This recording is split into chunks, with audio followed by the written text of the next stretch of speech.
Hello everyone. This is the third video on the age of Elizabeth, and in this video I will be talking on the life and works of William Shakespeare. My name is Navarun Ghosh. I am working as an assistant professor in the Department of English, Jagjivan College, Veer Kumar Singh University, Ara. William Shakespeare was born on 23rd April 1564 at Stratford upon Avon. As per church records, he was baptized on 25th April, and it had been assumed that Shakespeare was born on 23rd April because in those days baptization took usually 2 days. So 23rd April is the assumed date of birth of William Shakespeare. He was one of the 8 children of an alderman and he studied in grammar school. According to Ben Jonson, he knew small Latin and less Greek. In the year 1585, he married Anne Hathaway, and because of financial misfortunes, he had to leave for London to get a career, to build a career. And by 1592, Shakespeare became important enough for merit abuse by Robert Greene, who called him an upstart crow. You might remember that Robert Greene was one of the university wits in the contemporary dramatist of William Shakespeare. In 1595, Shakespeare started working with Lord Chamberlain's company of actors who performed at court. The same company was later renamed as King's Men. French novelist Alexander Dumas once said, "After God, Shakespeare has created the most." So this shows the genius of William Shakespeare. Each and every aspect of life is to be found in his works. He was not formally educated like the university wits, but his creation shows how genius he was. He had a wide miscellaneous knowledge, and he was influenced by Renaissance as medieval orthodoxy occupies no space in his works. He was charged with stimulating intellectual atmosphere in England, and Shakespeare never bothered about publishing his plays. His interest was restricted to the performances only. And his first folio was published in 1623. It is a collection of his plays and it was published by John Hemming and Henry Condell. They were the friends of William Shakespeare who worked in King's Men group where Shakespeare also worked. And out of 750 copies, 233 copies of that first folio still survive.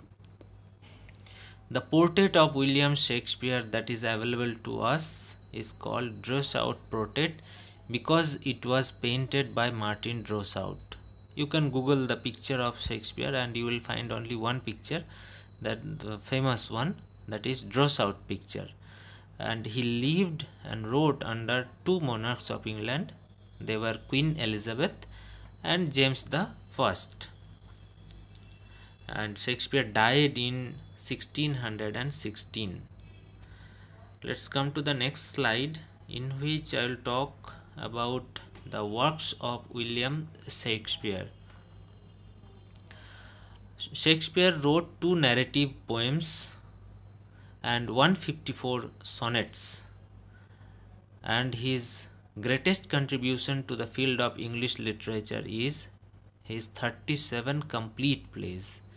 Instead of these works, in addition to these works, he wrote 2 incomplete plays and he acted also. He acted in the role of Adam in As You Like It and the ghost in Hamlet.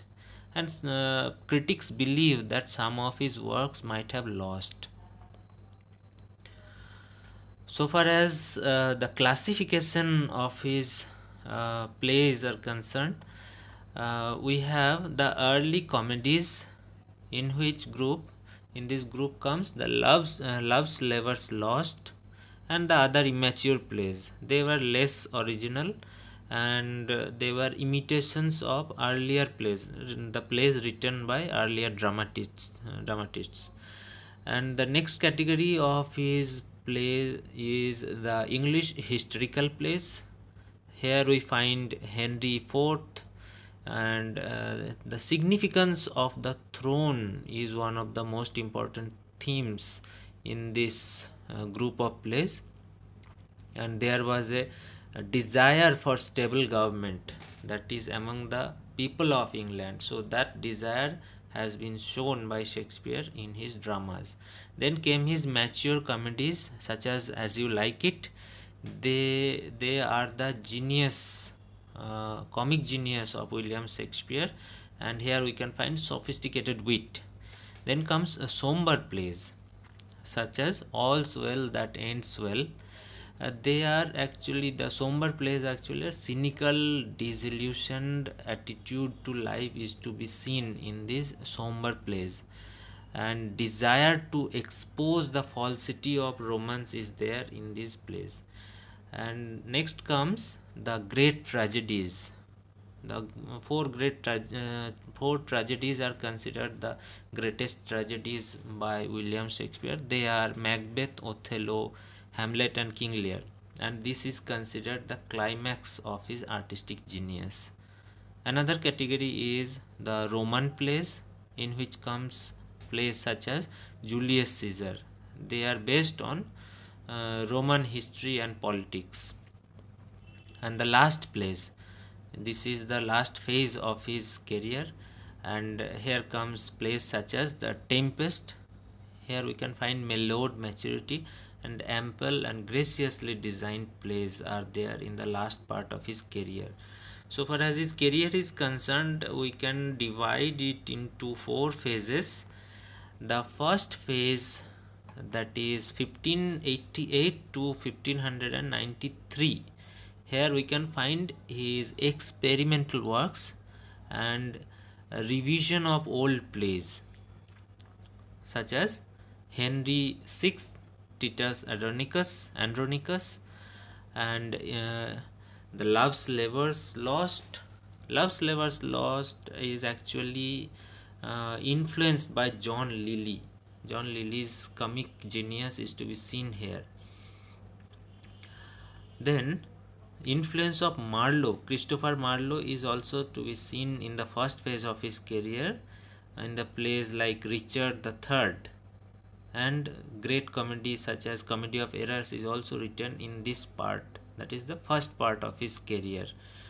In the second part, that is 1594 to 1600, here we can find the great comedies and chronicle plays such as Richard II, King John, The Merchant of Venice, Henry IV Part 1 and Part 2, Henry V, The Taming of the Shrew, The Merry Wives of Windsor, Much Ado About Nothing, As You Like It, The Two Gentlemen of Verona, A Midsummer Night's Dream, Julius Caesar, Romeo and Juliet. So most of the mature comedies are to be found in the second phase of his career, and they are massive in quality and more profound than the other phase, than the previous phase actually, and deep characterization and penetrative humor and satire is to be found in these plays.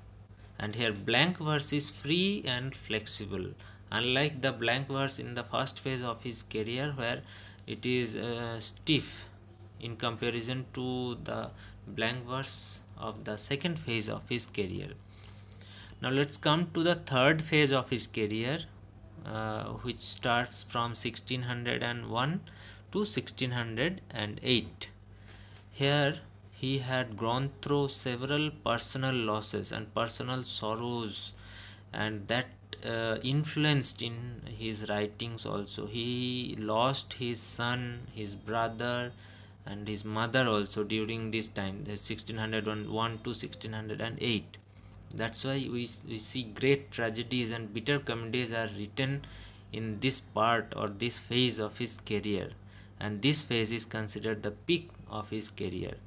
A darker side of human emotions are depicted in his dramas in this phase of career, and we find plays such as Hamlet, Twelfth Night, Troilus and Cressida, All's Well That Ends Well, Measure for Measure, Othello, Macbeth, King Lear, Antony and Cleopatra, Coriolanus, Timon of Athens, although this is unfinished, and Pericles in part. So these great plays were written in the third phase of his career, which is considered to be the peak in the dramatic career of William Shakespeare. Now let's come to the fourth phase of his career, which starts in the year 1609 and continues up to 1613.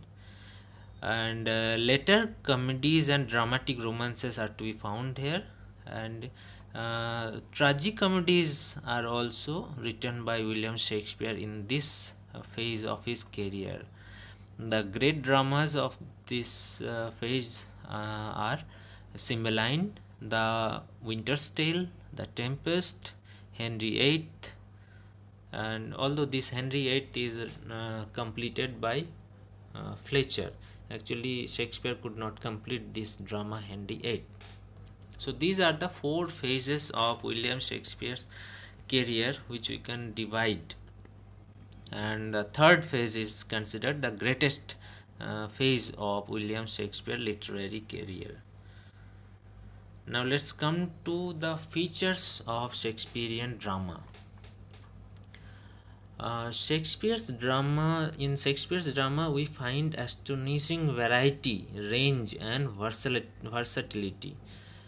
Characters from every section of the society is to be found in Shakespeare's dramas. We can find kings and queens and laymen, teachers, doctors, lawyers. Each and every representative of every profession can be found in Shakespeare's dramas. That is the variety, that is the genius of William Shakespeare.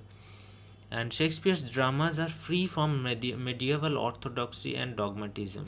We don't find religious dogmatism, unlike his predecessors, in his dramas. And vitality of characters is one of the greatest features of William Shakespeare's drama. Here characters are more round and never flat characterization. Characters throughout the drama, they develop from one point to another. They are not stock characters.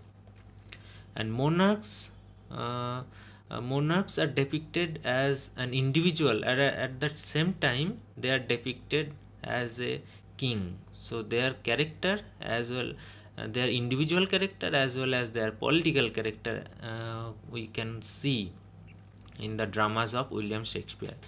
And Shakespeare had an excellent command over English language, and it is believed that he has used more than 15,000 words in his dramas. In his literary career, he has used more than 15,000 words. So this shows how Shakespeare had used English language with a great command. And his prose is rarely, he has used rarely the prose language. Actually, the most of the dramas were written in blank verse, and the rare use of prose is there in Shakespeare's drama, such as the letter to Hamlet in the play Hamlet is written in prose, and his preferred rhyme scheme, preferred language and preferred rhyme is of course blank verse. Another feature of William Shakespeare's drama is women characters are strong and conventional, unlike the other dramatists. The characters such as Lady Macbeth, Rosalind, Portia, they are very strong and unconventional. They lead the course of action. So, for example, Lady Macbeth is sometimes considered by critics as the fourth witch of the play Macbeth, because she influences the thought process of Macbeth, which leads to his tragedy. Characters such as Rosalind, Portia also, they twist and turn by their by their strong and unconventional characters in the drama. And Shakespeare's dramas, actually Shakespeare wrote in order to be performed, not to be published. So he wrote in hasty manner. That is one of the drawbacks of Shakespeare. And he was ready to sacrifice consistency of character for theatrical effect, because his prime motto was to get the drama performed, not to be published. And anachronism is another feature in William Shakespeare, such as in Julius Caesar, which is set in ancient Rome. He introduces a clock that strikes an hour. We can understand that during the time of Julius Caesar there was no clock was not invented at that time, but Shakespeare used it for theatrical effect or whatever effect. So this is called anachronism. Another thing is groundling.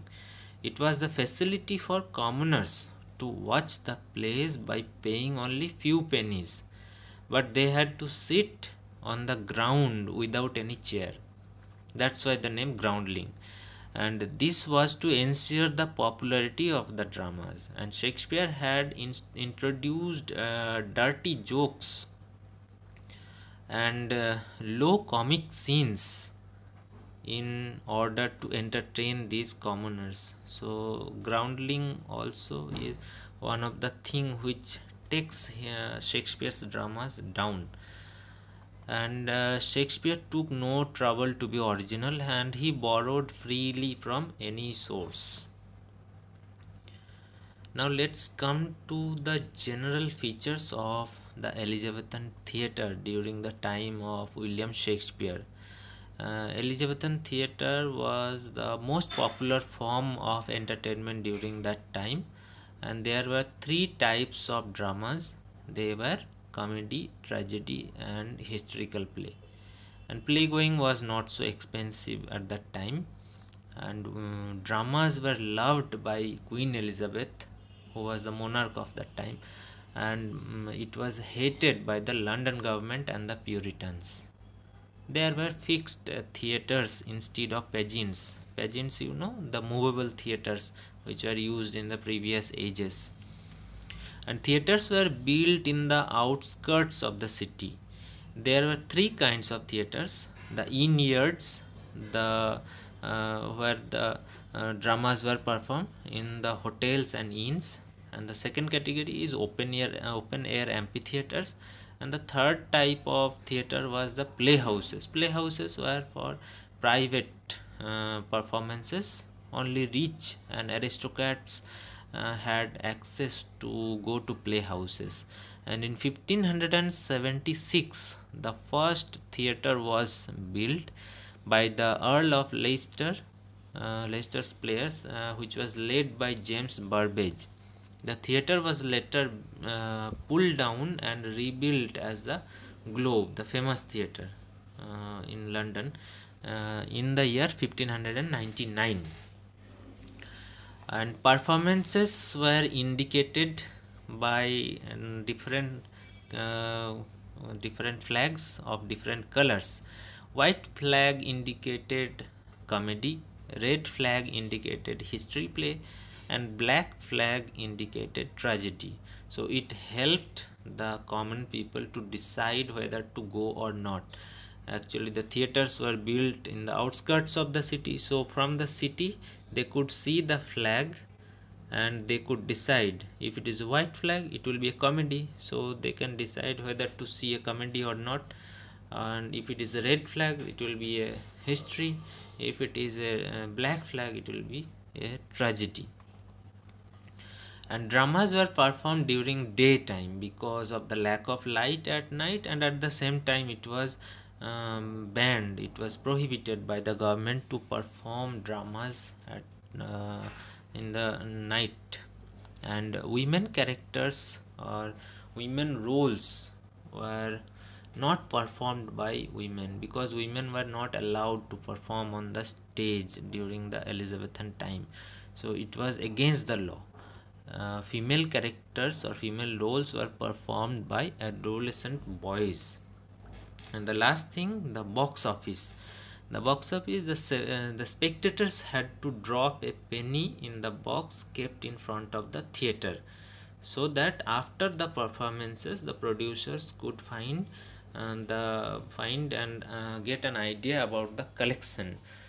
So this suggested whether the performance was a hit or not, and the same box office idea is still continued in the movie industry, in the Indian cinema also. So this box office collection suggested the success of the performance. So this is it, and we come to an end. If you have any doubt, you can put your comment in the comment box, or you can directly reach me at this email ID. Thank you very much for listening.